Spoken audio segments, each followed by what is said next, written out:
네, 프랑스 파리에서 대규모 동시다발 테러가 발생해 300여 명의 사상자가 발생했습니다. 각국 정상들이 테러에 대한 강력한 규탄 메시지를 내놓고 있는 가운데 추가 테러 가능성도 아직은 안심할 수 없어 보이는데요. 이원삼 선문대 교수와 함께 이번 테러 사건을 짚어보겠습니다. 안녕하십니까? 네, 안녕하세요. 네, 유럽의 한복판이라 할 수 있는 프랑스 파리에서 그것도 금요일 저녁에 사람들이 많이 모이는 곳에서 동시다발 테러가 발생했습니다. 네. 테러범들이 이번 테러를 통해서 전하고 싶었던 메시지는 뭐였을까요?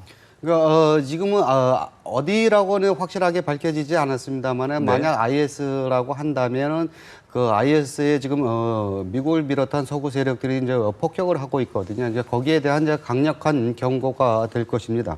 그리고 그런데 이제 지금 IS가 만약에 이런 테러를 했다고 하면은 네. 그 공격을 받은 프랑스로서는 이제 강경 대응을 할 것이 이제 뭐 확실하거든요. 그리고 이제 국민들도 IS에 대한 이제 강경한 진압을 하라고 할 것인데 그럼에도 불구하고 IS가 했다라고 하는 것은 그 이후에 국민들 사이에, 즉 프랑스 국민들 사이에 반전 여론이 이제 굉장히 크게 일어날 것입니다. 즉 IS가 노렸던 것은 바로 이러한 부분들입니다. 그 사건 발생 시기가 G20 정상회의 직전이라는 점도 주목을 받고 있는데 혹시 G20 정상회의를 겨냥했을 가능성도 있다고 보십니까? 이런 경우는 저 G20이 얼마 안 남았을 때 거기에 이제 전 세계 이제 대통령들이 다 모였을 때 이제 선전 효과를 극대화하기 위한 겁니다. 이제 물론 네. 이제 거기서는 테러에 대한 규탄도 할 것이고 거기에 대한 대응 절차도 뭐 논의를 할 것입니다만은 그렇게 함으로 해서 IS의 존재 자체가 굉장히 부각이 되거든요. IS는 처음 존재할 때서 나타났을 때서부터 이러한 선전 전략을 굉장히 중요시했던 그런 전략을 구사했었습니다. 네, 그 샤를리 에브도 테러가 발생한 지 1년도 채 지나지 않았는데 두 테러의 연관성은 좀 있다라고 보십니까? 그러니까 지금 프랑스 같은 경우는 아랍의 그 노동자들이 굉장히 많이 들어가 있는 데입니다. 그리고 이제 그런 다문화 정책도 굉장히 많이 잘 하고 실행을 하고 있는 나라로도 알려져 있습니다만은 거기 상대적으로 또 뭐 불만을 갖고 있는 그 젊은 층들이 굉장히 많거든요. 그러니까 그 아버지 세대의 이민을 와서 자기는 그냥 프랑스에서 태어나서 공부를 하고 자랐습니다만은 사회 나가 보니까 차별 대우를 받더라. 그래서 이제 그런 것 때문에 이제 IS나 이런 거에 굉장히 가담을 하는 사람들이 굉장히 많은데 네. 그 언론사를 공격한 경우도 마찬가지 이제 그런 그 언론에 대한 경고뿐만 아니라 이제 지금 계속 일어나고 있는 여러 가지 이제 그 테러들 특히 주목해야 될 것은 그 러시아 항공기 그 테러 일어나고 나서 지금 한 보름 정도밖에 안 되는데 또 프랑스거든요. 그러니까 이것은 만약에 어떤 같은 단체라고 하면 굉장히 주도 면밀하게 이미 계획되고 또 어떠한 것이 계획될지도 모르고 있다는 그런 상황입니다. 또 하나의 어떤 주목받는 사실이 미국이 IS 인질 참수범인 지하디 존의 사망을 알린 이후에 이 사건이 발생했다는 점에서 혹시 지하디 존 사망에 대한 보복이 아닐까 이런 추측도 나오는 것 같아요. 근데 이 정도의 테러를 하려면 상당히 오랜 기간 준비를 해야 됩니다. 그러니까 언제 그 지하디 존이 사망을 밝힐지도 모르는 상황에서 그거와 특별히 관계가 돼 있을 것 같지는 않고요.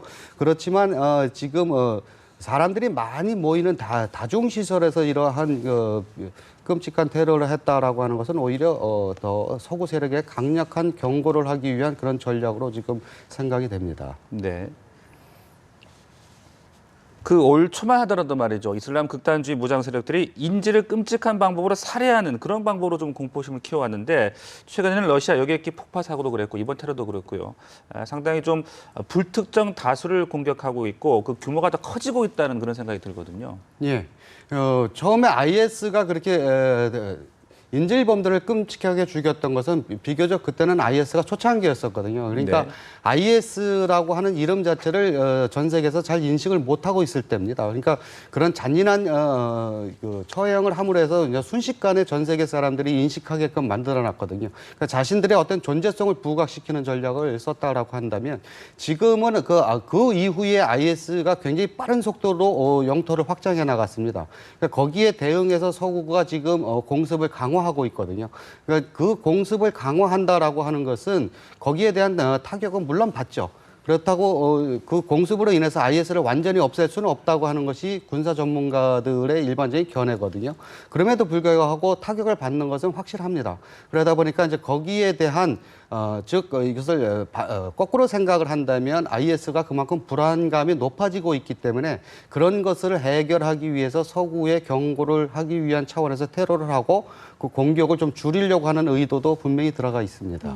지금 뭐 누구의 소행인지 공식적으로 확인되지는 않았지만 IS일 가능성이 높게 제기되고 있는데 혹시 IS가 맞다면 추가적인 테러 가능성은 어떻게 보십니까? 그건 얼마든지 일어날 수 있습니다. 그러니까 저희가 우려하고 있는 것은 러시아 여객기 추락 사건과 이 사건이 같은 연장선상에서 있었다면 다음 것도 분명히 어디선가 계획이 되고 있을 겁니다. 그렇기 때문에 지금 직접 공습에 참가한 나라들은 여기에 대한 지금 테러를 막기 위한 대책을 굉장히 심도 있게 지금 하고 있고요. 이제 그 외의 나라, 즉 저희 같은 나라들도 이 부분에 대해서 상당히 좀 미리 좀 염두에 두고 대비를 좀 해야 될 것 같습니다. 네, 그 이번 테러를 글쎄요 좀 사전에 인지할 수 있지는 않았을까? 프랑스나 미국의 어떤 정보력에 문제가 있지는 않았나 이런 이야기들도 있던데 어떻게 보십니까? 프랑스 같은 경우는 1월 달에 언론사가 공격이 당했을 네. 때 약 10,000명 이상의 군인들을 이런 테러에 대비해서 훈련을 시켜왔습니다. 그럼에도 불구하고 이런 사건을 당한 것은 테러가 그만큼 막기 힘들다는 거거든요. 정부에서 네. 아무리 이 준비를 많이 한다 하더라도 테러를 100% 막는다는 것은 사실상 불가능합니다. 그렇기 때문에 지금 각국이 고민이 바로 이제 이런 부분들에 있는 건데 네. 이러다 보니까 특히 이제 IS 같은 경우는 그 서구 세력을 공격하겠다라고 하는 것은 뭐 거의 매일 말할 정도로 이렇게 했기 때문에 뭐 특별히 서구가 뭐 몇 월 며칠 날에 뭐 IS가 그런 말을 했다라는 것이 중요한 것이 아니라 그 IS가 공격할 가능성이 점점 높아진다라고 하는 것은 네. 이미 알고 했습니다만은 그럼에도 불구하고 막지 못했다는 것은 물론 뭐 정보력의 문제도 있지만 그만큼 힘든 면도 분명히 있습니다. 네, 그 IS의 조직이 커지고 있는 것은 맞는데 뭐 체계적이고 조직적이지는 못하다 이런 분석들도 있던데요. 맞는 이야기입니까? 알카에다도 비슷했습니다만은 네. 그 제일 테러 부분에서 힘든 부분은 소위 외로운 늑대라고 하는 그러니까 그 IS가 직접 지시하지는 않았지만 그 IS 사상에 동조해서 자생적으로 발생하는 테러 세력들이 있습니다. 그 세력들을 막는 것은 상당히 어렵거든요. 네. 그러니까 IS와 차라리 직접적인 관계를 갖고 연락을 하고 뭐 이러면 그런 과정에서 발각이 될 수도 있는데 이 외로운 늑대들은 그렇지 못하다는 거죠. 근데 프랑스 같은 경우는 그런 그 테러 세력들이 굉장히 많습니다. 그 만약에 이제 그런 세력들이 우리가 테러를 할 테니까 뭐 네. 폭탄 같은 건 지원해 주라 뭐 하면 뭐 그런 건 얼마든지 할 수 있는 상황들이라 이래저래 지금 서구 세력들은 그런 것을 막는 게 상당히 힘들기 때문에 고심이 좀 클 겁니다. 네, 또 IS가 단호성을 띠다 보니까요. 이슬람권 국가들 사이에서도 별로 지지를 받지 못한다는 분석도 있던데요. 예, 초기에 IS가 나왔을 때는 그 시리아와 이라크에 있는 그 순니파 국민들이 탄압을 받고 있었거든요. 쉬아파의 그 정권을 쥐고 있는 그 쉬아파에 의해서. 그래서 그 IS가 순니파 소속입니다. 그러니까 순니파의 어떤 생존을 위해서 투쟁을 할 때는 지지를 보낸 데도 있었습니다. 네. 그런데 그 이후에 그 처형이 너무나 잔혹해서 대부분의 이제 아랍 국가들은 이제 돌아섰거든요. 그럼에도 불구하고 IS가 이렇게 존재한다라고 하는 것은 아직까지도 그 지역의 어떤 그 먹고 사는데 이런 문제들을 해결을 안 해주면 지금 시리아나 이라크는 뭐 내전 상태로 인해서 사람이 살 수 있는 상황이 거의 아니거든요. 그러니까 이런 근본적인 문제가 해결이 안 되면 네. IS를 끝까지 소탕하기는 매우 어려울 거로 지금 추측이 되고 있습니다. 이 테러 집단이 이렇게 체계화된 게 아니라 말씀하신 것처럼 자생적 테러리스트들도 있기 때문에 예측하기가 더 어려운 부분이 있는 것 같은데 앞서 언급해 주신 그 알카에다 있지 않습니까? 네. 최근 들어서 IS와 알카에다가 경쟁적으로 테러를 벌이는 것이다. 이런 분석까지 나오기 때문에 이 부분도 좀 염려가 되거든요. 예, 그렇습니다. IS가 이제 워낙 앞서 나가기 시작을 하게 되니까 상대적으로 알카에다가 이제 축소됐습니다. 그러다 보니까 알카에다도 자신들의 어떤 존재를 이제 부각시키기 위해서 좀 더 강경 노선으로 갈 수 있다라고 하는 것이고요. 그다음에 IS는 그 알카에다보다는 좀 더 조직적이었습니다. 왜냐하면 그 이라크가 그 후세인 정권 때 미국의 공격에 의해서 후세인 정권이 무너졌을 때 그 후세인 정권 하에 있었던 군인들이 전부 IS로 들어갔거든요. 이 사람들은 실전 경험들도 있고 그 군대를 운영해 본 경험이 있는 사람들이라 굉장히 조직적입니다. 내부에서는. 그러다 보니까 이제 오히려 이런 전쟁이나 테러를 할 때 있어서는 네. 알카에다보다는 조금 더 효과적으로 할 수 있는 것 같습니다. 그렇군요. 그 미국 등 서방국들이 IS를 격퇴하기 위해서 뭐 계속 작전을 펼치고 있습니다만은 별로 실효가 없지 않느냐는 그런 이야기들도 있는 것 같습니다. 어떻게 공습만 생각하십니까? 갖고는 아마 완전한 소통을 못한다라고 하는 것이 대부분의 그 군사 전문가들의 견해입니다. 네. 그렇기 때문에 지금 이 미국을 비롯한 서구 세력들의 고민이 바로 이것인데, 그래서 요즘에 이제 미국이 이란과 이제 화해를 하는 이유는 이란이 어떻게 좀 그 역할을 해줄 수 있을까라고 해서 하는 건데, 실제로 IS가 아마 그 공습 외에 가장 두려워하는 것, 만약 지상군이 들어오게 되면 그 가장 가능성이 큰 것이 이란과 터키입니다. 그런데 이 두 나라도 역시 지상군이 들어가게 되면 그 타격이 너무나 심하기 때문에 이제 고려를 전혀 안 한다라고는 얘기는 하고 있습니다만은 이란은 일부 지금 하고 있고요. 그러다 보니까 이 두 개의 나라의 그 지상군이 들어올 경우는 IS도 극도로 경계를 하고 있기 때문에 아마 그 서구 세력들도 지금 이 두 나라의 어떤 지상군을 투입할 수 있는 정책을 피려고 노력을 할 겁니다. 네. 마침 이제 G20 정상회의가 열리기 때문에 이런 부분에 대한 논의도 이루어질 것으로 예상이 되는데, 말씀하신 것처럼 공습에서 그치는 게 아니라 지상군 투입에 대한 논의도 시작될 수 있을 것이라고 보시나요? 네, 지상군에 대한 논의도 분명히 있을 겁니다. 그렇지만 어느 나라 지상군이 들어가겠느냐라고 예, 하는 예. 문제죠. 그런데 미국도 역시 이미 학습 효과가 있었거든요. 아프가니스탄과 이라크 전쟁을 치르면서 너무나 많은 희생을 경험했기 때문에 또 그 희생을 하는 게 두려운 면이 분명히 있고요. 그다음에 그 서구 세력들도 역시 마찬가지고요. 그러다 보니까 어느 나라도 들어가려고 하지 않기 때문에 결국 뭐 이번 G20에서는 그냥 테러에 대한 그 어떤 선언, 그리고 이제 강경 대응한다, 뭐 이 정도 선에서 끝나지 않을까 싶습니다. 실질적인 어떤 전략이 나오기는 시간이 너무나 촉박한 것 같습니다. 네.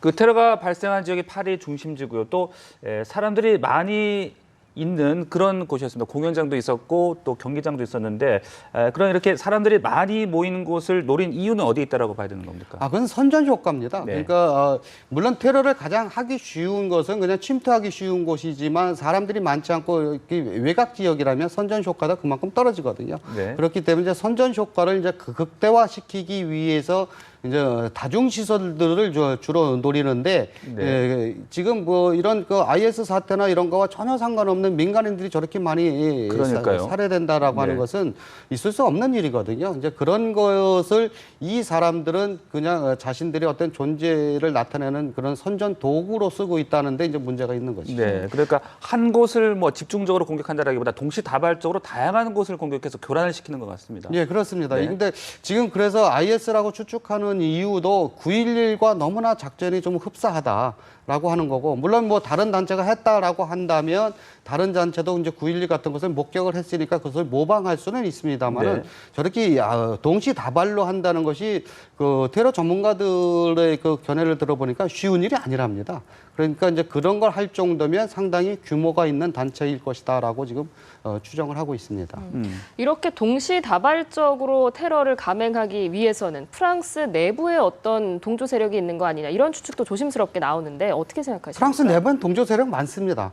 왜냐하면 프랑스 파리 한 군데 모스크가 300개입니다. 그러니까 굉장히 많거든요. 네. 저는 사실 프랑스에도 이제 그 자료 수집 때문에 몇 번 갑니다만은 좀 불어를 못 하거든요. 근데 가서 아랍어를 하면 전혀 불편함이 없습니다. 그만큼 아랍 사람들이 많습니다. 그렇다면 거기서 이제 사회에서 소외된 무슬림들도 많다는 뜻이거든요. 그들과 얼마든지 소통할 수 있습니다. 네. 끝으로 이번 G20 정상회의에서 아마 이제 대테러 대응책도 많이 논의가 되지 않겠습니까? 네. 어떤 방안들이 좀 강구돼야 한다라고 생각을 하시는지 묻고 싶습니다. 실질적인 효과를 나타내려면 IS 같은 경우는 그 공습과 더불어서 네. 지상군이 들어갈 수 있는 논의를 해야 됩니다. 그렇지만 이 지상군의 경우는 각 나라들이 서로 주저하고 있기 때문에 그 해결책이 쉽게 나올 거라고 예상하고 있지는 않고요. 그다음에 공습도 마찬가지입니다. 지금 서구가 공습하는 타켓과 러시아가 공습하는 타켓이 약간 차이가 있습니다. 러시아는 지금 아사드 정권을 보호하기 위해서 공습을 하고 있는 거고요. 지금 이 서구 세력에서 하는 것은 IS는 격퇴지만 아사드 역시 물러나게 하는 정권이거든요. 그러니까 이게 약간 차이가 있습니다. 그러다 보니까 러시아는 IS뿐만 아니라 아사드 정권에 대항하고 있는 반군 세력들도 지금 공격을 하고 있는 상황이기 때문에 이런 것들을 강대국들 간에 좀 논의가 이루어져서 어떤 정리를 해야 될 것이 필요합니다. 네. 알겠습니다. 지금까지 이원삼 선문대 교수였습니다. 고맙습니다. 네, 고맙습니다.